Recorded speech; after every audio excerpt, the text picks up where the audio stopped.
ঘুমের ঘোরে নড়াচড়ে উঠল নবনী।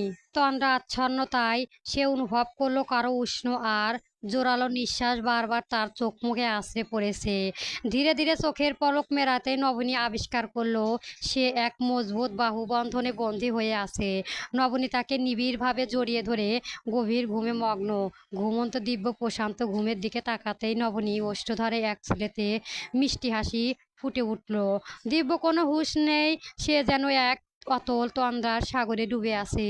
অবাধ্য চুলগুলো কপালের সীমানায় ছড়িয়ে কিছুটা চোখের ওপর এসে পড়েছে ওর।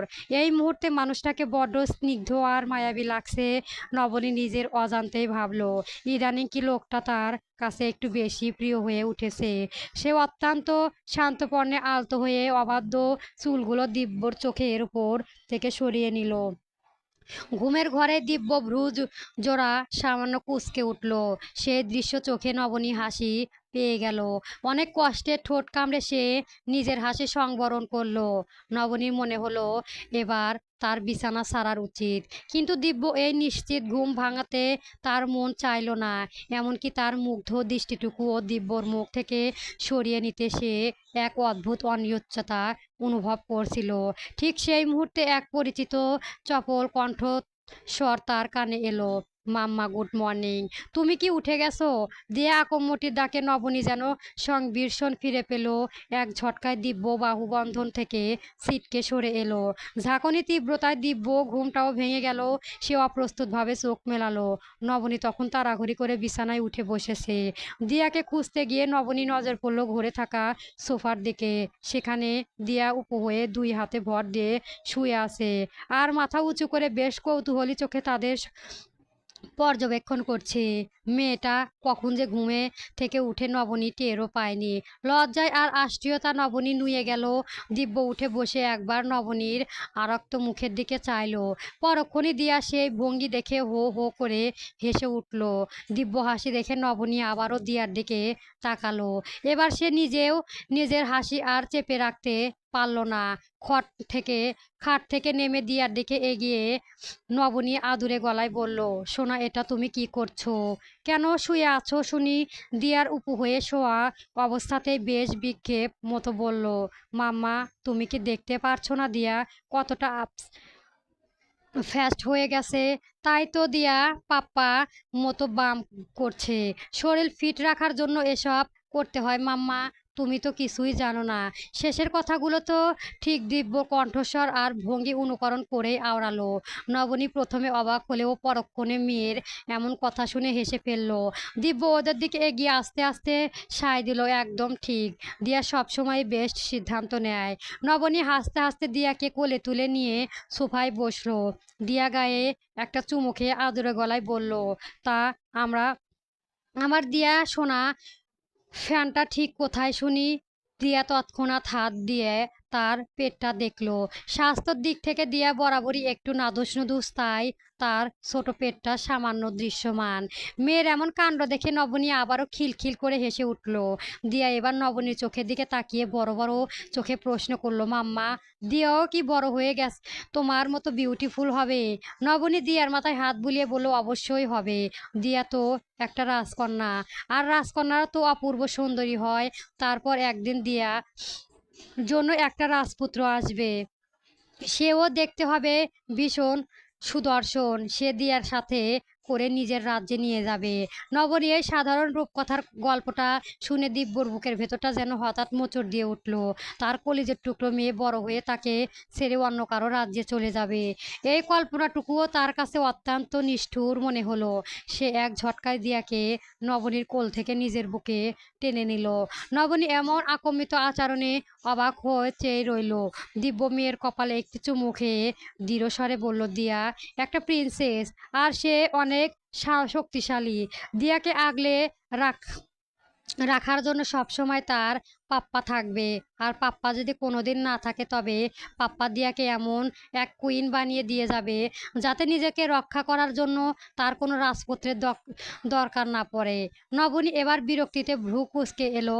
সাধারণ একটা রূপকথার গল্প, এই লোকটা এমন পুরুষার্থ, অহংকার আর গম্ভীর্য দেখতে হবে। রূপকথা নিয়ম তো এমনই থাকে। নবনী কিঞ্চিত ক্ষুদ্র স্বরে বলল, এত কঠিন আর গম্ভীর কথা বোঝার বয়স ওর এখনো হয়নি। তাছাড়া ও রাজা ছাড়া তো কেউ রানী হতে পারে না। আর মেয়ে বড় হলে তাকে একদিন না একদিন বিয়ে করে অন্যর ঘরে পাঠাতে হবে, এটাই তো নিয়ম। দিব্য খানিকটা তপ্ত স্বরেই বলল নবনী, তোমার কমন সেন্স কোথায়?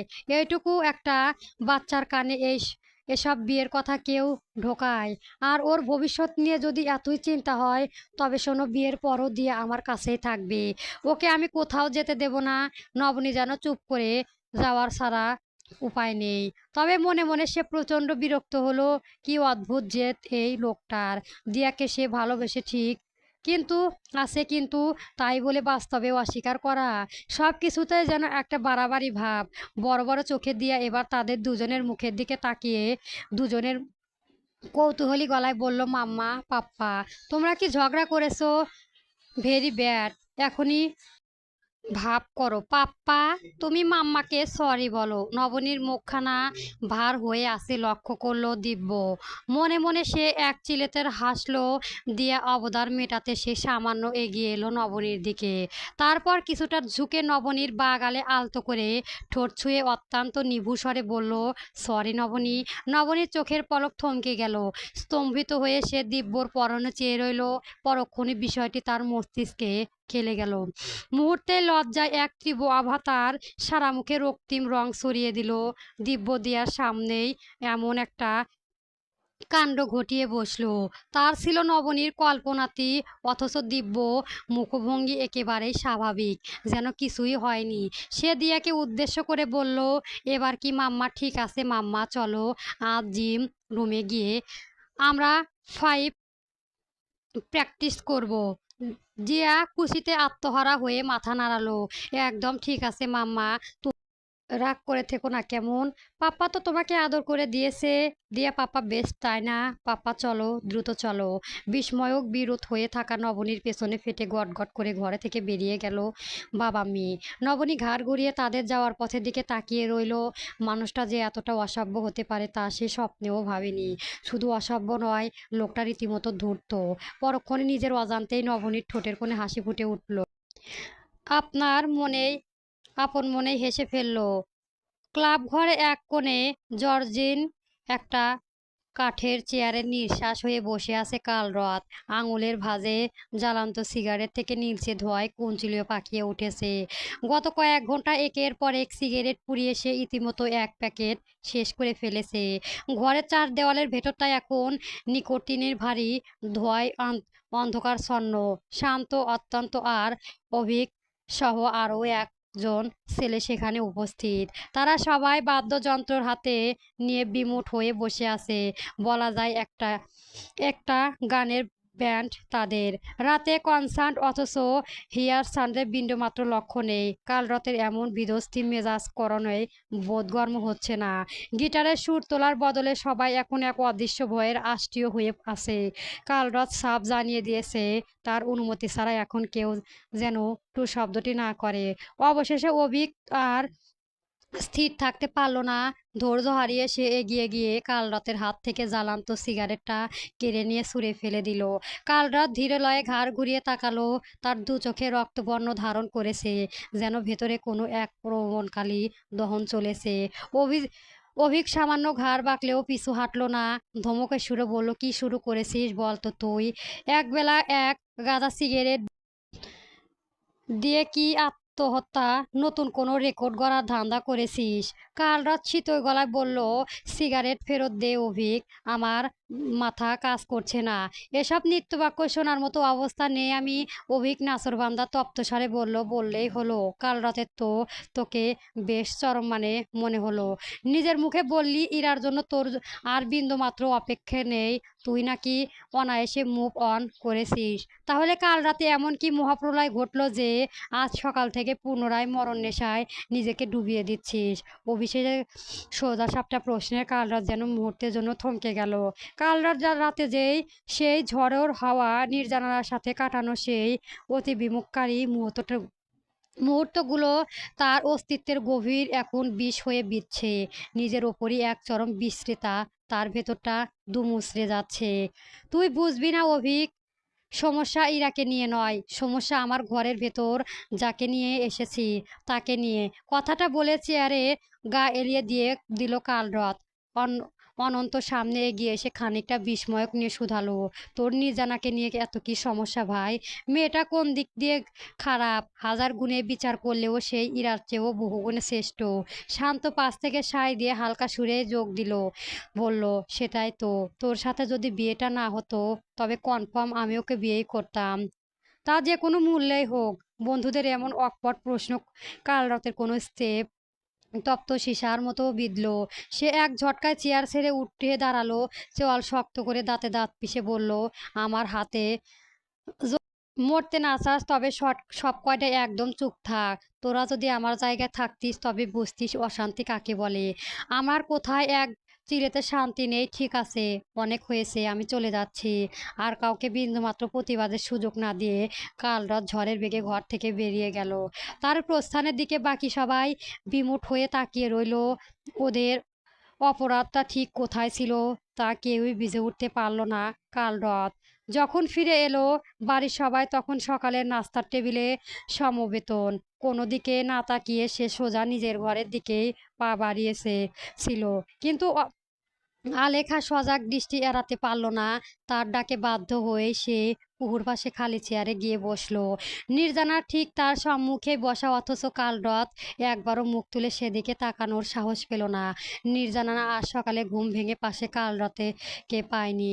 ঘুম থেকে ওঠার পর থেকেই একরাশ দ্বিধা আর অসহস্রতার প্রশ্ন তার মস্তিষ্কে কুরে কুরে খাচ্ছিল, যার প্রতিটি উত্তর এখন ওর সামনেই বসা ওই মানুষটির কাছে গচ্ছিত। গত রাতে সেই ঝড়ের হাওয়ায় উথাল পাথাল মুহূর্তগুলোর ভবিষ্যতের পরিমাণ কিংবা তাদের নরবরের সম্পর্কগুলোর পরিণত কোনো চিন্তায় মাথায় ঠাঁই পায়নি। কালরাত সেই অবকাশটুকুও দেয়নি। কালরাত নিজেও জানে না কাল রাতে ও ঠিক কী হয়েছিল। প্রবল তৃষ্ণায় চাতক পাখির মতো স্বস্তির সন্ধানে হাহাকার করায় এক তপ্ত মরুভূমি হয়ে আচমকায় এক পশলা বৃষ্টি দেখা পেয়েছিল। কাল রাতে ভুলে গিয়েছিল তার গ্লানিভরা অতীত আর চরম অপছন্দের মেয়েটার সাথে সম্পর্কের আজন্ম তিক্ততা। ব্যাস, আর 10টা সাধারণ দম্পতির মতো একটি মধুর রাত কাটিয়েছিল তারা। কিন্তু এখন এই বাস্তবতার মুখোমুখি দাঁড়িয়ে সে কি করবে তাও বোধগম্য হচ্ছে না। কাল রাতের মন অস্তিত্ব উৎসব আসলে কাইয়েব। যদি তাদের মাঝখানে কাইয়েব নাম কোনো অধ্যায় না থাকতো তবে হয়তো পরিস্থিতি এতটা জটিল হতো না। সে পরিকল্পনা করেছিল বাজে ব্যবহার আর তিক্ততা আরও বাড়িয়ে কিছু পর নির্জানাকে ডিভোর্স দিয়ে সব কিছুই পূর্বে অবস্থানে ফিরিয়ে নেবে। কিন্তু কাল রাতে সেই অবিমিকারীর ঘটনায় সব সমীকরণ ওলটপালট করে দিয়েছে। টেবিলের জমাবদ্ধ নীরবতা ভেঙে আরশাদ তালুকদার বললেন, কালরথ, সকাল সকাল কোথায় গিয়েছিলি আর ফিরিসি বা কোথায় থেকে? কালরথ দৃষ্টি নিচু রেখেই খুব সংক্ষিপ্ত জবাব দিল, একটা জরুরি কাজ ছিল। আশরাফ তালুকদার কিছুটা তাচ্ছিল্য সুরেই বললেন, তোমার আবার দরকারি কাজ, তাও সাত সকালে? আচ্ছা ওসব বাদ দাও, যেটা বলছিলাম, অনেকদিন হলো নির্জানারা কলেজে যাওয়া বন্ধ, সামনে পরীক্ষা, এখন আর কামাই দেওয়া চলবে না। আজ থেকে তুমি ওকে কলেজ দিয়ে আসবে আর নিয়ে আসবে। কাল রাত কিছু বলার সুযোগ পাওয়ার আগেই আলেখা বেগম অবাক হয়ে বলে উঠলেন, নির্জানা কলেজে যাবে মানে? তুমি কি মজা করছো?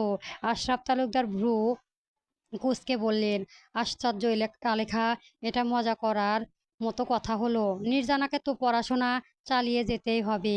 বিয়ের সময় আমি আন্তাশাকে কথা দিয়েছিলাম, বিয়ের পর নির্জানার জীবনে বাড়ি বদলানো ছাড়া আর কোনো পরিবর্তন আসবে না। আমরা সবাই জানি ও পড়াশোনার ব্যাপারে কতটা সিরিয়াস। স্বামীর কথায় আলেখা প্রচণ্ড বিস্ময়িত হলেন। এই বাড়ির দীর্ঘদিন নিয়ম, বউরা বাইরে চাকরি বা পড়াশোনা করবে না। তবে নির্জানার ক্ষেত্রে কেন এত ব্যতিক্রম হবে? তিনি বেশ কঠোর গলায় বললেন, তুমি কি এই বাড়ির নিয়ম ভুলে গেছো? নির্জানার বেলায় কেন নিয়মের নড়চড় হবে? আমার মৌনিতার কথা স্পষ্ট মনে আছে। মেয়েটা চেয়েছিল কাব্যর মতোই ডক্টর হতে। ওদের পরিচয় হয়েছিল ডাক্তারি পড়ার সূত্রেই। কিন্তু কাব্যকে বিয়ে করে এই বাড়ির বউ হওয়ার পর ওকে সব কিছুই ছাড়তে হয়েছে। ও তো দিব্যি সংসার করছে। কই ওর বেলায় তো নিয়মের এদিক ওদিক হয়নি। কথাগুলো কানে যেতেই খাবার গুছিয়ে রাখতে থাকা মৌমিতার হাত দুটো থমকে গেল। চোখের কোণে এক চিলেতে পানিকণা চিকচিক করে উঠল তার। আলেখা ভুল কিছু বলেনি। কাব্যকে ভালোবেসে নিজের তিল তিল করে গড়া স্বপ্নকে সে বিসর্জন দিয়েছে। এখন সে শুধুই এই বাড়ির বউ আর সন্তানের মা। জীবন চলেছে ঠিকই, কিন্তু আজও যখন সে কাব্যর স্টেথোস্কোপ কিংবা সাদা অপরনটা দেখে, বুকের ভেতরটা হু হু করে ওঠে। এই বেদনার কথা সে কাউকে বলেনি, এমনকি কাব্যও না। আশরাফ তালুকদার মাথা নিচু করে ফেললেন। আলেখা এই অকাট্য যুক্তি বিপরীতে কোনো কথা খুঁজে পাচ্ছিলেন না তিনি। কিন্তু সামনে বসে থাকা নির্জানা দেখে চোখ পড়তে তার বুকটা ভারী হয়ে এলো। মেয়েটা ফ্যাল ফ্যাল করে তার দিকেই তাকিয়ে আছে, সেই চোখে আকুতি। আশরাফ তালুকদার নিজেকে শক্ত করলেন। একটু দৃঢ় গলায় বললেন, দেখো আলেখা, সময় বদলেছে। তাছাড়াও মৌনিতা আর নির্জানার পরিস্থিতি এক নয়। আমরা যা বলার আমি বলে দিয়েছি। নির্জানা, তুমি খাবার শেষ করে কাল রাতের সাথে বেরিয়ে যেও। কথাটা শেষ করেই চেয়ার ছেড়ে উঠে দাঁড়ালেন আশরাফ তালুকদার। কিন্তু আলেখা আজ সহজে ছাড়বার পাত্রী নয়। তিনি তীক্ষ্ণ স্বরে গর্জে উঠে বললেন, খবরদার, কোথাও যাবে না তুমি। আমাদের সংসারী ব্যাপারে তোমার কথাই কবে থেকে শেষ কথা হতে শুরু করলে? মৌনিতার কথা না হয় কয়েক বছরের আগে পুরনো কাসুন্দি, কিন্তু নবনীর কথা ভাবলো। ওকেও তো নিজের পড়াশোনা বিসর্জন দিতে হয়েছে। এ এক বাড়িতে ওদের সাথে হওয়া এমন অবিচার আমি মেনে নিব কি করে? শুধুমাত্র নির্জানা তোমার বোনের মেয়ে বলে তাকে 7 খুন মাফ করে দেবে? আশরাফ তালুকদার এবার কিছুটা নরম হলেন। কোমল স্বরে বললেন, দেখো আলেখা, আমি এই একটা বিষয়ে তোমার কাছে অনুরোধ করছি। এটা নিয়ে আর কথা বাড়িও না।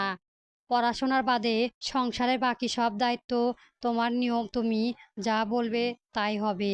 আমি বিন্দুমাত্র হস্তক্ষেপ করব না। কিন্তু এই একটা ব্যাপারে আমি সত্যি নিরুপায়। দয়া করে বোঝার চেষ্টা করো। আলেখা থমকে গেলেন। স্বামীর গলার দৃঢ়তা আর অসহায়তা দেখে তিনি বুঝলেন এই সিদ্ধান্ত বদলানো তার সাধ্যের বাইরে। রাগে ক্ষোভে তিনি বাকরুদ্ধ হয়ে দাঁড়িয়ে রইলেন। আশরাফ তালুকদার আর কালক্ষেপণ না করে দ্রুত পায়ে সেখান থেকে প্রস্থান করলেন। আলেখা তখনও আক্রোশে কাঁপছে। কাল রাত এতক্ষণ পাথরের মতো বসে শুনছিল। এবার সে উঠে দাঁড়ালো। নির্জনার দিকে একবার না তাকিয়ে অত্যন্ত গম্ভীর গলায় কেবল এইটুকু বলল, 10 মিনিট আমি বাইরে অপেক্ষা করছি। কথাটা বলে কাল রাত যখন বেরিয়ে গেল, আলেখা পুঞ্জভীত ক্রোধে কিছুটা তার উপর গিয়েও আছড়ে আছড়ে পড়ল। বড় বেশি বিঁধল মানে? যে যে ছেলে সুখের জন্য তিনি পুরো দুনিয়ার সাথে লড়াই করতে পারেন, সেই ছেলে আজ বাবার কথা মেনে নিয়ে তাকে একঘরে করে দিয়ে গেল। এমনটাই মনে হলো তার। নির্জানারা কাঁধে ব্যাগ ঝুলিয়ে বাইরে বের হলো। দেখলো কাল রাত বাড়ির গেটের সামনে বাইক নিয়ে দাঁড়িয়ে। মাথায় হেলমেট থাকায় তার মুখচ্ছবি বোঝার উপায় নেই। নির্জানা ধীরে পায়ে এগিয়ে যেতে কাল রাত কোনো কথা না বলে বাইক স্টার্ট করলো। নির্জানা দ্বিধা নিয়ে বাইকে উঠে বসলো। তার মন এবং মস্তিষ্ক উভয়ে তখন এক চরম অস্বস্তিতা অবর্তনে ঘুরপাক খাচ্ছে। কাল রাতের এই রহস্যময় আচরণের অর্থ কী? কেন সে এমন নির্বাক হয়ে আছে? হুট করে কাল রাতে শুয়ে বসতেই নির্জনার মাঝে এক তীব্র সংকেত কাজ করতে লাগলো। বেশ কিছুক্ষণ বাইকটা স্থির দাঁড়িয়েই রইলো, যেন কারো অপেক্ষায় আছে। হঠাৎ কালরাতের গম্ভীর কণ্ঠস্বর কানে এলো নির্জানানা। আমাকে ছুঁতে কি খুব ঘৃণা লাগে? ঠিক মতো ধরে বস, নয়তো রাস্তায় পড়ে মরলে দোষটা আমার ঘাড়েই আসবে। নির্জানা চমকে উঠল, তবে এই রোদ কঠা আড়ালে কোথাও যেন একটা সূক্ষ্ম যত্ন লুকিয়ে মনে হলো তার, যা নির্জানার মনে এক চিলেতে ভালো লাগা জগিয়ে তুলল। ছেলেটা কি তবে তার পরোয়া করেছে? এই সামান্য প্রশ্রয়ে যেন তার অস্বস্তি মনে কিছুটা স্বস্তি ফিরল। সে আলতো করে কালরতের কাঁধে একটি হাত রাখতেই বাইকটা তীব্র বেগে ছুটতে শুরু করলো। বাইকের গতি ক্রমশ এমন উন্মাদ পর্যায়ে পৌঁছে যেন নির্জানার ভয়ে আড়ষ্ট হয়ে গেল। কয়েকবার গতি কমানোর অনুরোধ করলেও কালরত কানে যেন সেসব পৌঁছল না। সে নিজের ভেতরে সব উদ্গ্রহ বাইরে গতির ওপর উগরে দিতে কলেজ প্রসঙ্গ পৌঁছালো। বাইকটা থামাতেই নির্জানা যেন ধরে প্রাণ ফিরে পেল। অপমানে আর রাগে তার শরীর জ্বলছিল। বাইক থেকে নেমে কালরতের কড়া কিছু শোনানোর প্রস্তুতি নিল, কিন্তু তার আগেই কালরত বাইক নিয়ে দৃষ্টি সীমানায় বাইরে চলে গেল। নির্জানানা একটা দীর্ঘশ্বাস পেল। অদ্ভুত এক ভালো লাগা আর বিষেদারের বিস্মিশ্র নিয়ে তার কলেজের সময়টা পার হলো। কলেজ ছুটি হওয়ার পর বের হতে সে আবার কালরতে কে দেখতে পেল। গেট থেকে খানিকটা দূরে সেই কালো বাইকটাতে হেলান দিয়ে বসে আছে সে। নির্জানানা ঠোঁটে মৃদু হাসি রেখা ফুটে উঠল। সে এগিয়ে যেতে কালরত যান্ত্রিকভাবে হেলমেটটা মাথায় চলিয়ে নিল। আবারও কোনো বাক্য ব্যয় না করেই বাইক স্টার্ট দিল সে। নির্জানানা উঠে বসার পর দেখলো আকাশ মেঘে ঢাকার সাথে তাল মিলিয়ে শুরু হয়েছে ঝড়ের হাওয়া, কিন্তু প্রকৃতির সে ঝড়ের চেয়েও কয়েক গুণ বেশি বেগে ছুটছে কালরতের বাইক। নির্জানানা আর সহ্য করতে না পেরে চিৎকার করে উঠল, স্পিড কমাও কালরাত, আমার প্রচণ্ড ভয় লাগে। তুমি কি পাগল হয়ে গেছো? এত জোরে কেউ বাইক চালায়? তুমি কি আমার কথা শুনতে পারছো না? বাইকের গতি এবারও কমালো না, বরং এক ঝটকায় একেবারে থেমে গেল। সেই নিস্তব্ধতার মাঝে ভেসে এলো কালরতের শান্ত কণ্ঠস্বর, নাম। নির্জানা অবাক হলো। কোনো যান্ত্রিক সমস্যা হয়েছে ভেবে সে নিচে নামলো। আকাশ ভেঙে তখন ঝিরঝির বৃষ্টি শুরু হয়েছে। মেঘের গর্জন আর বিদ্যুতের ঝলকানি নির্জানা উদ্দীপ্ত গলায় শুধালো, কি হয়েছে? কোনো সমস্যা? কালরাত কিছুক্ষণ নীরব রইল। বৃষ্টির শব্দ ছাপিয়ে তার নির্লিপ্ত কণ্ঠস্বর শোনা গেল, আই অ্যাম সরি। কাল রাতে ওই ঘটনার জন্য আমি খুব শীঘ্রই তোকে ডিভোর্স দিতে দেব। আজ আকাশ উন্মাদ, চারপাশে যেন এক প্রবয়কালী ধ্বংসলীলার মেতেছে। ঝড়ে হওয়া দপটাটা গাছপালা সব নুয়ে পড়েছে। দূরে কোথাও তীব্র শব্দ বাজ পড়ায় শব্দ শোনা গেল, কিন্তু নির্জানানা মনে হলো তার চারপাশে পৃথিবীটা যেন হঠাৎ স্থির হয়ে গেছে। নিজের শ্রাবণেন্দুকে ও বিশ্বাস করতে পারছিল না সে। এত কিছুর পর গত রাতে সে নিবিড় মুহূর্তের পরও কালরত এমন অবলীয় বিচ্ছেদ করা কথা বলতে পারল। নির্জানার মনে জমে থাকা এক আকাশ প্রশ্ন করার সুযোগটুকুও সে দিল না। তীরের বেগে বাইক চালিয়ে নির্জানারা ঝাপসা দৃষ্টিসীমানা ছাড়িয়ে চলে গেল কালরত। নির্জানানা স্তব্ধ হয়ে দাঁড়িয়ে রইল কতক্ষণ, তার কোনো হিসেব নেই। কান্নার এক প্রবল দলা তার কণ্ঠনালীতে আটকে গেছে। বড় বড় ফোঁটায় মুষলধারে বৃষ্টি শুরু হলো। নিজেকে কোনো মতে সামলে নিয়ে আশেপাশে তাকিয়ে কোনো গাড়ি দেখা পেল না সে। রাস্তার একদম জমাটহীন নিভু এই রাস্তার, এমনিতেও গাড়ি কম থাকে, তার উপরে দুর্যোগে সব থমকে গেছে। ঘন ঘন বজ্রপাতে নির্জানার শরীর বারবার কেঁপে উঠেছে। বৃষ্টির মধ্যে ধীরে পায়ে হাঁটতে হাঁটতে তার মনে হলো দোষ কালরতের নয়, দোষ আসলে তার ভাগ্যের। বাবা মায়ের একমাত্র আদুরের মেয়ে হয়ে আজ সে রাস্তার মাঝখানে পরিত্যক্ত, কারো কাছে চরম অবহেলিত। নিজের উপর এক চরম বিশ্রিতা জন্মালো তার। এই মানুষটাকে কি সে মনে মনে পছন্দ করত? কাল রাতের প্রতি নির্জানারা এই দুর্বল এক দুনিয়ায় দুদিনের নয়, প্রায় বছর খানেক ধরে সে এই অনুভূতি ভার বয়ে বেড়াচ্ছে। রূপার ব্যক্তিত্ব নির্জানা নিঃসন্দেহ অনন্য। তার পেছনে ছেলেদের ভিড় থাকাটাই ছিল স্বাভাবিক। কত শত প্রপোজ আসতো তার কাছে, কিন্তু অদ্ভুতভাবে ওই ছেলেগুলো আর দ্বিতীয়বার আসতো না। উল্টো নির্জানার কাছে মাপ চেয়ে দূরে সরে যেত। নির্জানানা একদিন কৌতূহলবশত একজনকে চেপে ধরতেই বেরিয়ে আসে অলস সত্ত্ব। কালরাত আর তার বন্ধুরা মিলেই ওই ছেলেদের মারধর করত। কাইয়েফের আদেশে কালরাত নির্জানার উপর নজর রাখত। তার কেউ তাকে বিরক্ত করলে উগ্রভাবে তার অবদান নিত। নির্জানা ভেবেছিল হয়তো কালরাত তাকে গোপনে ভালোবাসে, তাই এমন করে। শুরুতরে কালরতের মতো এমন বেপরোয়া ছেলেকে সে পছন্দ করতো না, কিন্তু বিপরীতে মেরুর প্রতি মানুষের এক সহজাল আকর্ষণ থাকে। নির্জানানা ক্ষেত্রেও তাই হয়েছিল। যখন শুনল কালরত অন্য কাউকে বিয়ে করেছে, তখন সে নিজের সুপ্ত ভালোবাসার ভালো লাগা বুকে গহীনে কোণে করলো দিয়েছিল। খুব একটা যে ভালোবাসা ছিল তেমনটাও নয়, কিন্তু যখন অনাকাঙ্ক্ষিতভাবে বিয়েটা হয়েই গেল, নির্জানা ভেবে হয়তো সৃষ্টিকর্তা চেয়েছিল তাদের এই অপূর্ণতা গল্পটা পূর্ণ করতে পাক, আর এজন্যই বোধহয় নির্জানা না চাইলেও বাবার ওই ছেলেটার কাছে দুর্বল হয়ে পড়ে। কিন্তু আজ নির্জানার সব ধারণা ভুল প্রমাণিত হলো। কাল রাত যতই খারাপ হোক, এতটা দায়িত্ব জ্ঞানহীন আর অমানুষ হতে পারে না। তার সে স্বপ্নেও ভাবেনি এমন একটা দুর্যোগের মধ্যে একা মেয়ে রাস্তার মাঝখানে সেরে যাওয়ার মতো নিষ্ঠুরতা সে কিভাবে করলো। পাথিক মধ্যে বৃষ্টিতে ভিজে একাকার নির্জানারা দেখে গাড়ি থামতে বাধ্য হলো কাইয়েব। সে কল্পনাও করতে পারেনি নির্জানাকে এই অবস্থায় পথে দেখতে পাবে। হঠাৎ গাড়ির শব্দে নির্জানারা ঘুরে তাকাতে কাইয়েব বিস্ময়ক নিয়ে ওকে দেখলো। স্তম্ভিত হয়ে শুধালো, তোর এই অবস্থা কেন? আর এভাবে কেন ফিরেছিস? তোকে কলেজ থেকে কেউ নিতে আসেনি? কাইয়েব অজস্র প্রশ্নের বিপরীতে নির্জানা কোনো শব্দ উচ্চারণ করলো না। সে কেবল অপলক আর শূন্য দৃষ্টিতে তাকিয়ে রইল। আদরে এই পরিস্থিতি কি জবাব হতে পারে তা নিজেরও জানা নেই। কাইয়েপ আর উত্তরের অপেক্ষা করলো না, তাড়াহুড়ি করে গাড়ির দরজা খুলে দিয়ে বলল, আগে ভেতরে আয় জলদি। নির্জানানা এক যান্ত্রিক পুতুলের মতো নিঃশব্দে গাড়িতে গিয়ে বসলো। কাইয়েপের আর চোখে মেয়েটাকে দেখে স্তম্ভিত হয়ে গেল। নির্জানানা স্বভাবগতভাবেই মৃত মিতভাষী, কিন্তু কাইয়েপের কাছে তার রূপ ছিল ভিন্ন। তার সাথে নির্জানানা সব নির্দ্বিধায় ভাগ করে নিত। পরক্ষণে কাইয়েপের মনে পড়ল নির্জানা এখন বিবাহিত। তবে কি এই অল্প কয়েকদিনে অনেক কিছুই বদলে গেছে? নির্জানানা এমন বিপর্যয় অবস্থা দেখে কাইয়েপ মনে হাজারো প্রশ্নের ভিড়। মেয়েটা বৃষ্টিতে ভিজে একাকার, ঠান্ডায় থরথর করে কাঁপছে। বাইরে ঝাপসা প্রকৃতির দিকেই তাকিয়ে নির্জানা উদাসীভাবে হুট করেই বলে উঠল, কি হলো? চলো। কাইয়েব সংবিত ফিরে পেতেই দ্রুত মাথা নাড়ালো। নিজের টি শার্টের উপর থাকা বাড়তি শার্টটি খুলে সে নির্জানার দিকে বাড়িয়ে দিল। নির্জানারা বিন্দুমাত্র সংকোচ না করে সেটা গ্রহণ করলো। এই মুহূর্তে গায়ে ভেজা কাপড়ের উপর একটা আবরণের খুব প্রয়োজন ছিল ওর। কাইয়েব আর কোনো কথা বাড়ালো না। সে বুঝতে পারলো নির্জানা এই মুহূর্তে কোনো কৈফিয়ত দিতে ইচ্ছুক নয়। অ্যাপলক বিশীর্ণ নির্জনতা দেখে সে গাড়ি চালাতে শুরু করলো।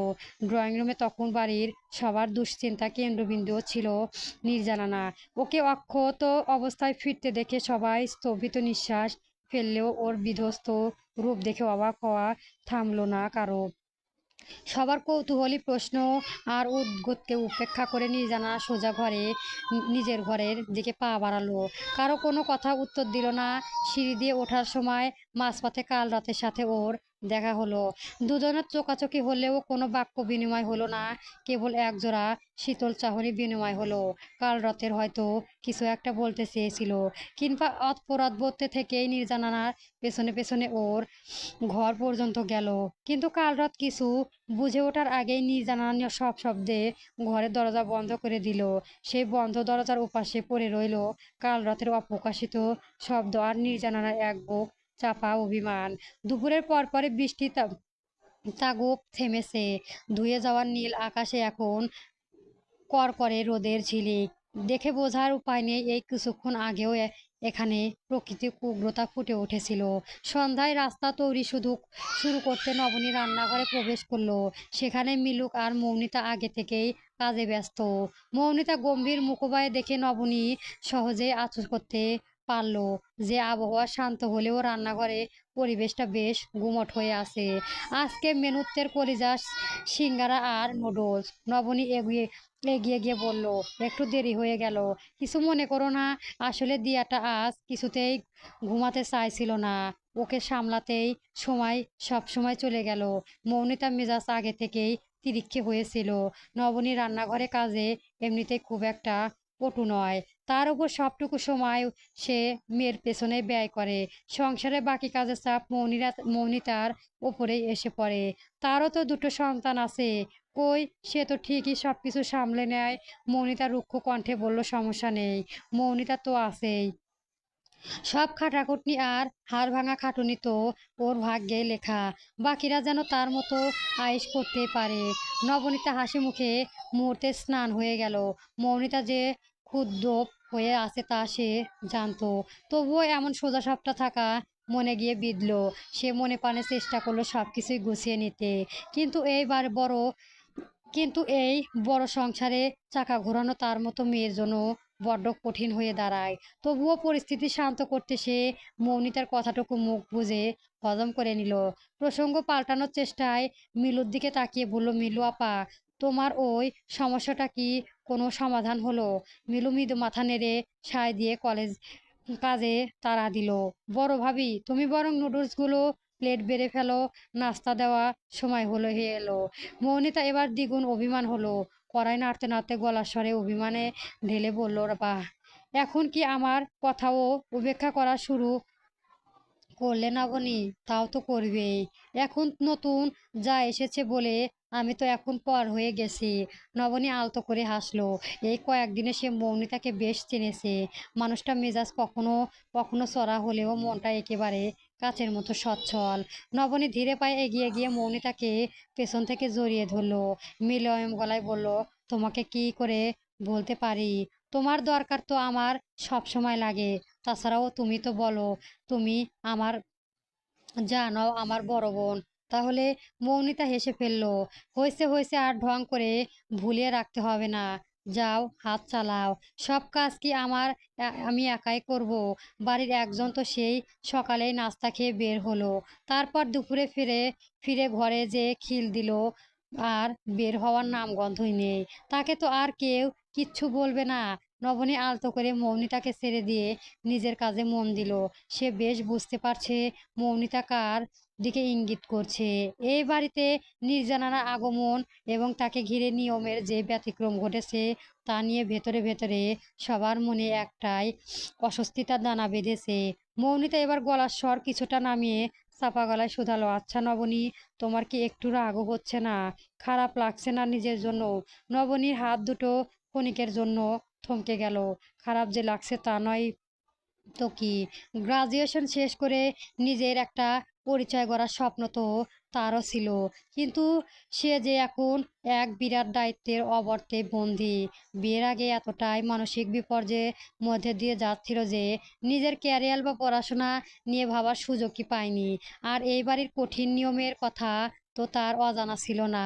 নবনী নিজেকে সামলে নিয়ে স্বাভাবিক গলায় বলল, তোমার কথা ভেবে খারাপ তো অবশ্যই লাগছে। মেয়েরা যে ভালোবাসার টানে কতটা আত্মত্যাগ করতে পারে তা তোমাকে না দেখে বুঝতাম না। তোমার কি কখনো আফসোস হয় না? মৌমিতা একটু চুপ করেই রইল।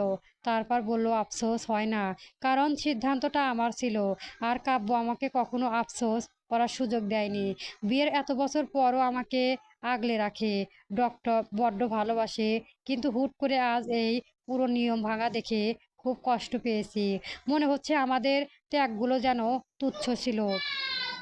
নবনী শান্ত গলায় বলল, ছেড়ে দাও তো ওসব কথা। এখন শুধু শুধু পুরনো ক্ষত কচিয়ে মন খারাপ করে তো কোনো লাভ নেই। লাভ আছে নবনী, আমি চাই তুমি এই নিয়ে কথা বলো। তোমার বেলায় তো সময় পার হয়ে গেছে। কিন্তু তুমি কেন এই সুযোগ হারাবে? তুমি বরং ভাইয়ার সাথে কথা বলো। তুমি কেন এই বৈষম্য মুখ বুজে মেনে নেবে? নবনী শুধু নিঃশব্দে মাথা নাড়ালো। মৌনিতা নাচরবান্দার মতো আবারও বলল, শুধু মাথা নাড়ালে হবে না নবনী, নিজের অধিকারটা বুঝতে শেখো। তাদের আলোচনার মাঝেই নবনীর ফোনটা বেজে ওঠার কথা সেট পড়ল। রান্নাঘরে কোলাহল থেকে একটু সরে গিয়ে ফোনটা কানে নিতেই ওপাশ থেকে অসীমের পরিচিত কণ্ঠস্বর ভেসে এলো। নবনী বলেছো?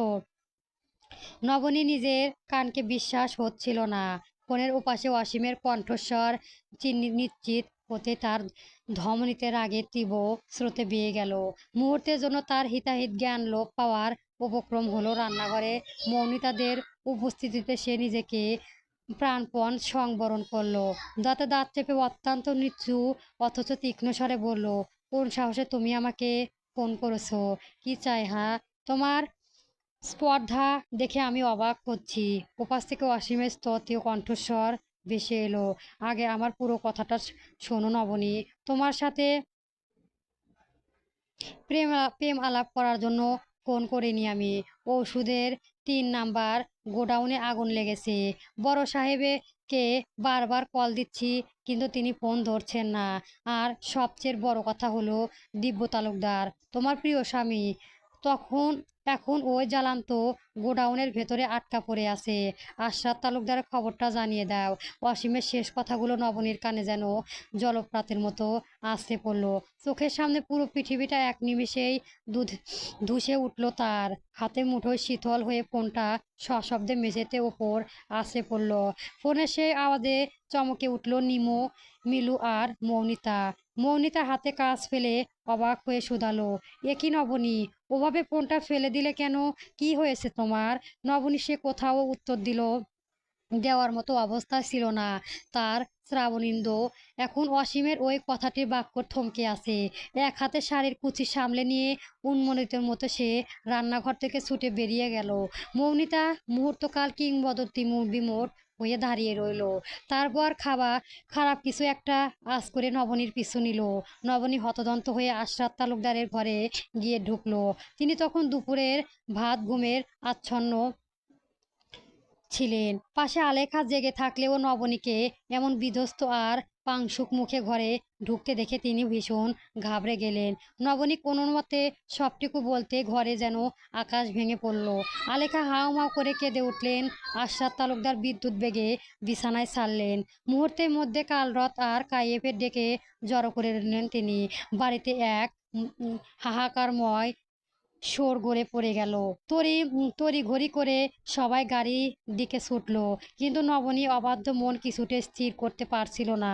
দিব্য বিপদের কথা ভেবে তার বুকের ভেতরটা যেন দাউ দাউ করে জ্বলছে। কিছুক্ষণ পাথরের মধ্যে দাঁড়িয়ে থাকার পর সে হুট করে বাইরের দিকে দৌড়ে দিল। মৌনিতা বারবার পিছু ডাকলেও নবনী আটকাতে পারলেন না। ভাগ্যক্রমে আশরাফ তালুকদাররা গাড়ি ছাড়ার ঠিক আগ মুহূর্তে নবনী সেখানে পৌঁছে গেল। আশরাফ তালুকদার প্রথম দ্বিধা ভুগলেও শেষমেশ নবনীকে সাথে নিতে বাধ্য হলেন। চারদিকে মানুষের আর্তনাদ আর দিগ্দিক দৌড়াদৌড়ি। বাতাসের প্রতিটি কোণায় এখন মিশে গেছে কুৎসিত সাদা কালো ধোঁয়ার কুণ্ডলিতে। অগ্নি নির্বাক বাহিনী গাড়িগুলো এসে পৌঁছেছে। দমকল কর্মী অতিশ্রয় চেষ্টা আর জলে ধারাও যেন সেই লেলিহার শিখার কাছে হার মানছিল। আগুনের প্রলেপ ক্রমশ ছড়িয়ে পড়েছে চারদিকে। নবনী ভিড়ের মধ্যে পাগলের মতো তার কাঙ্ক্ষিত মুখটি খুঁজতে লাগলো। ধোঁয়ায় ঢাকা সেই বিভীষিকাময় প্রসঙ্গে তখন এক হাহাকার পরিস্থিতি। গোডাউনের ভেতর থেকে শ্রমিকদের একে একে উদ্ধার করে আনা হচ্ছে। তাদের মধ্যে কয়েকজনের শরীর এতটাই ঝলসে গেছে যেন চেনার উপায় নেই। সে দৃশ্য দেখে নবনীর দু চোখ ঝাপসা হয়ে এলো। এত তীব্র আতঙ্ক তার হৃৎস্পন্দনকেও খামচে ধরল। কায়েব, কালরত আর আশরাফ তালুকদার তখন হিতাহিত জ্ঞান শূন্য। যখন কোথাও দিব্য চিহ্ন পাওয়া গেল না তখন আশরাফ তালুকদার যেন হঠাৎ সব শক্তি হারিয়ে ফেললেন। তিনি মাথায় হাত দিয়ে ধপ করে মাটিতে বসে পড়লেন। এক জৈনক পিতা বুকফাটা আর্তনাদে চারপাশ ভারী হয়ে উঠল। এরই মধ্যে আশরাফ তালুকদার সেখানে এসে পৌঁছলেন। অস্থিরভাবে তিনি এক পরিচিত করকাস কর্মচারীকে ডেকে প্রশ্ন করলেন, দিব্য কোথায়? শুনলাম ও নাকি ভেতরে ছিল। কোথায় আমাদের ছেলেটা? 25-26 বছরের সেই যুবক শ্রমিকটি তখনও আতঙ্কে কাঁপছিল। সেই ক্ষীর স্বরে বলল, স্যারকে তো ভেতরে দেখেছিলাম। উনি সবাইকে নিরাপদ দূরত্ব সরিয়ে নিতে সাহায্য করেছিলেন। এমনকি আমাকেও তো উনি আগুনের মুখ থেকে টেনে বের করলেন। কিন্তু স্যারের তো এতক্ষণে বেরিয়ে আসার কথা ছিল। কর্মচারীর এই কথাটি যেন নবনীর শেষ আশাটুকুও কেড়ে নিল। জ্বলন্ত বিল্ডিংটার দিকে চেয়ে সে অনুভব করলো তার পায়ের তলায় মাটি সরে যাচ্ছে। দাঁড়িয়ে থাকা শেষ সময়টুকুও হারিয়ে সে ধুলোর উপর লুটিয়ে পড়ল। আশরাফ তালুকদার উত্তেজিত হয়ে সেই যুবকের কলার চেপে ধরল। চিৎকার করে বলল, বেরিয়ে আসার কথা ছিল তো বেরিয়ে এলো না কেন? কিভাবে তুই ওকে আগুনের মধ্যে একা ফেলে এলি? কেন আমার ছেলেটাকে ভেতরে রেখেই আসলি? আফতার ভাই, আমার ছেলেটা উন্মাদ আগুনের শিখায় তখন আকাশ স্পর্শ করার চেষ্টা করেছে। বাইরে এক বাবা তার সন্তানের জন্য, আর এক স্ত্রী তার স্বামীর জন্য। ভাইয়েরা ভাইয়ের অপেক্ষায় অস্থির থেকে অস্থির হয়ে উঠল। আফতার তালুকদার নিজের শোক চেপে ভাইকে সান্ত্বনা দেওয়ার বৃথা চেষ্টা চালিয়ে যাচ্ছিলেন। সময় যেন আজ থমকে গেছে, প্রতিটি সেকেন্ড কাটছে এক একটি যুগের মতো। প্রায় 15 মিনিট পর আগুনের লেলিহার শিখা নিয়ন্ত্রণে এলো। ধোঁয়ার আচ্ছন্ন সেই ধ্বংসস্তূপের ভেতর থেকে ফায়ার সার্ভিসের কর্মী একে একে 4টি মৃত দেহে বের করে আনলো। দেহগুলো পুড়ে এতটাই বিকৃত হয়ে গেছে যে চেনার উপায় নেই। সেই বিভীত দৃশ্য দেখে নবনীর মনে হলো তার চারপাশে জগৎটায় দুলছে। বাতাসের পোড়া মাংস, সেই শের শের উৎকট গন্ধ তার সমস্ত ইন্দ্রিয়কে অবশ করে দিল। উপস্থিত সবার মনে তখন এক ভয়াবহ আশঙ্কা, এই 4জনের মধ্যে কেউ কি তবে দিব্য? চারদিকে কান্নার রোল উঠল। নবনী তখন পাথর, তার কানে কোনো শব্দ পৌঁছাচ্ছিল না, দৃষ্টি ঝাপসা। এমন সময় ভিড় ঠেলে ফায়ার সার্ভিস 2জন কর্মী একজনকে ধরে বের করে আনলো। লোকটির মুখে অক্সিজেন মাস্ক লাগানো। নবনী তার ঝাপসা দৃষ্টি আড়ালেও চিনে ফেলল সেই চিরচেনা অবয়ন। চারপাশ থেকে তখন সমস্বরে শুক্রিয়ার ধ্বনি ভেসে আসছে। নবনী যেন অলৌকিকভাবে শক্তি ফিরে পেল। সেই টলমলে পায়ে উঠে দাঁড়িয়ে বড় বড় পা ফেলে দিব্যর সামনে গিয়ে থামলো। দিব্য তখনও ক্লান্ত, বিধ্বস্ত। নবনীকে এই অবস্থার সামনে দেখে সে চরম বিস্ময়িত হলো। সে ইশারায় ফায়ার সার্ভিসের কর্মীদের সরে যেতে বলল। তাদের সরতে দেরি। নবনী সমস্ত শরীর দিয়ে দিব্যর বুকে ঝাঁপিয়ে পড়তে দেরি হলো না। দিব্য আগলে নিল ওকে। ফায়ার সার্ভিসের একজন কর্মকর্তা পাশে থেকে বললেন, উনি একটুর জন্য প্রাণে বেঁচে গিয়েছিলেন। ভেতরে আর কেউ আছে কি না আমরা দেখছি। দিব্য মূর্তির মতো দাঁড়িয়ে রইল। তার সামনে বাবা, চাচা, কাইয়েব, কালরত সবাই দাঁড়িয়ে। দিব্যকেও জীবিত দেখে তাদের চোখে মুখে স্বস্তির ছায়া নেমে এলো। কেউ কেউ বাকিদের খোঁজ নিতে দ্রুত অন্যদিকে ছুটে গেল। কিন্তু নবনী তখনও দিব্যর ঝাপটে ধরে আছে। তার পাগলের মতো কান্নায় দিব্য শার্ট ভেজে একাকার। দিব্য ভীষণ ঘাবড়ে গেল। নবনীকে একদমই আশা করেনি। পরিস্থিতি তখন উলুকন হলেও বড়দের সামনে নবনী এই বাঁধভাঙা আবেগ তাকে কিছুটাই অপ্রস্তুত করে দিল। দিব্য অত্যন্ত কোমল স্বরে ডাকলো, নবনী, নবনী, শান্ত হও। আমি ঠিক আছি। I am fine. আগুন চারপাশ থেকে ঘিরে ধরেছিল। দিব্য বের হওয়ার পর পথ রুদ্ধ হয়ে গিয়েছিল। নিরুপায় হয়ে সে সিঁড়ি বেয়ে দোতলায় একেবারে শেষ প্রান্তে চলে যায়। ভাগ্যক্রমে ফায়ার সার্ভিসে তংপ্রায়ার আগুন সেখানে পৌঁছতে পারেনি।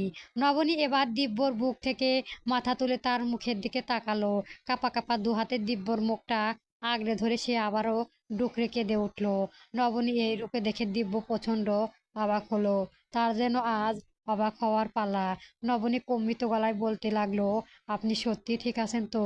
আমি ভেবেছিলাম আপনি আপনি কেন সবার আগে বের হননি? হ্যাঁ, কেন অন্যদের বাঁচাতে গিয়ে নিজেকে এইভাবে বিপদে ফেললেন? সবসময় কেন এত বেশি বোঝেন? নবনী আত্মনাদের শুধু ভয় ছিল না, একটা প্রবল অধিকার বোধের মিশেছিল, যা হয়তো এতদিন নবনী নিজেও ঠিকঠাক বুঝতে উঠতে পারেনি। নবনী কান্নার বেগ যেন থামতেই চাইছে না। দিব্য তার কম্পিত হাতের উপর নিজের হাত রেখে শান্ত স্বরে বলল, তুমি এখানে কি করছো নবনী? বললাম তো আমি ঠিক আছি। এখন এই তো দেখো, আমার কিচ্ছু হয়নি, জাস্ট লুক অ্যাট মি। তুমি তো আমার দিকে তাকাচ্ছই না। নবনী এক হাতে চোখের পানি মুছে ঝাপসা চোখে তাকালো। প্রথমবার কোনো সংকোচ ছাড়াই দিব্য তালুকদারের চোখে চোখ রাখলেন। দিব্য সবার মুখে কালচে ছায়ায় দাগ লেগে আছে। কপাল আর মুখে জুড়ে বিন্দু বিন্দু ঘাম। পরনে কোটটা কোথাও হারিয়ে গেছে। শার্টটা এখন ধুয়ে ধুলোয় আর কালিতে বিবর্ণ। নবনী উন্মাদের মতো নিজের শাড়ি আঁচল দিয়ে তাড়াতাড়ি করে দিব্যর মুখ মুছিয়ে দিতে লাগলো। ওর প্রতিটি নাড়াচড়ায় একরকম দিশেহারা ভাব। আঙুলগুলো থরথর করে কাঁপছে। দিব্য অনুভব করলো নবনী স্বাভাবিক অবস্থায় নেই। সে আলতো করে নবনীর হাত দুটো নিজের মতোই পুনরায় নিয়ে থামিয়ে দিল। রিল্যাক্স নবনী, শান্ত হয়। দেখো, ঠিক আছো, সব ঠিক আছে। কিন্তু সব ঠিক আছে শব্দ দুটো নবনীর কোনো যেন তপ্ত সীসার মতো বিঁধল। সে চিৎকার করে উঠল, কি ঠিক আছে? আপনি কি জানেন আমার কেমন লাগছিল ওই পোড়া বিভৎস লাশগুলো যখন ওরা বের করে আনছিল, আমার মনে হচ্ছিল দম আটকে এখনই মারা যাব। ওরা তো বলল, আর একটু হলেই আপনাকে পেতাম না। আপনি কি বুঝতে পারছেন না? আমার মনে হচ্ছিল আমি আর বাঁচতে পারবো না। আমি কথাগুলো বলতে বলতে নবনীর কণ্ঠস্বর বুঝে এলো। হুট করে তার চারপাশে পৃথিবীটা বনবন করে ঘুরতে শুরু করলো। চোখের সামনে ঘনিয়ে এলো নিকষ কালো অন্ধকার। দোয়া আর কিছু উচ্চারণ করার আগেই সে এলিয়ে পড়ল। দিব্য চট করে তাকে নিজের বাহুডয়ে ঝাপটে ধরল। কয়েকবার ব্যাকুল হয়ে নাম ধরায় ডাকা সে, কিন্তু নবনী কোনো সাড়া নেই। ভয়াবহ মানসিক আঘাত আর আতঙ্কে তার জ্ঞান হারিয়েছে। দিব্য আর এক মুহূর্তে দেরি না করে অবশ নবনীকে পাজা করে কোলে তুলে নিল। দিব্য মনে হলো তপ্ত রোদের ছায়ামাখা ধধস স্তূপে মাঝে দাঁড়িয়ে থাকা বিধস। তার কোলে তখন তার আরও একটা সংজ্ঞানহীন পৃথিবী। পরবর্তী গল্প পেতে আমার চ্যানেলটি সবার আগে সাবস্ক্রাইব করে রাখবেন। ধন্যবাদ। গল্প এই অবেলায় পর্ব 21 থেকে 22 চলবে।